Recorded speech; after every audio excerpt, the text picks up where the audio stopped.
নমস্কার বন্ধুরা, আমি রাকেশ। তো আজকে তোমাদেরকে দেখাবো একটি ঘরে লাইট, পাখা, বোর্ড, সুইচ, রেগুলেটর সব ফিটিংস করে। তো ফিটিংস করার পরে কেমন লাগে সেটাই আজকে তোমাদেরকে দেখাবো এবং তোমাদের সঙ্গে শেয়ার করবো আর কি সেটাই। তো এই ঘরটা ফিটিংস হবে, ঠিক আছে। তো এই ঘরটা এবং আরেকটি ঘর আছে, সিঁড়ি আছে, অনেকটা এরিয়া আছে। তো দেখি আজকে কতটা করতে পারি, আজকে তোমাদেরকে দেখাবো। তো দেখো বন্ধুরা, একটু স্পিডে।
দিকটা মোটামুটি হয়ে গেছে, ঠিক আছে। এই ফ্যানটা লাগালে এই ঘরটা কমপ্লিট হয়ে যাবে। আর সব হয়ে গেছে, যে তোমরা দেখতে পাচ্ছ এই যে বোর্ড, দেখে বলো কেমন লাগছে গোল্ড মেডেলের।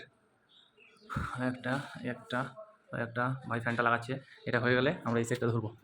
এই যে এটা এমসি বক্স, এটা সিঁড়িতে চলে যাচ্ছে। এটা এটা এই আর এই পুরো ঘরটা এখন ফিটিংস করবো।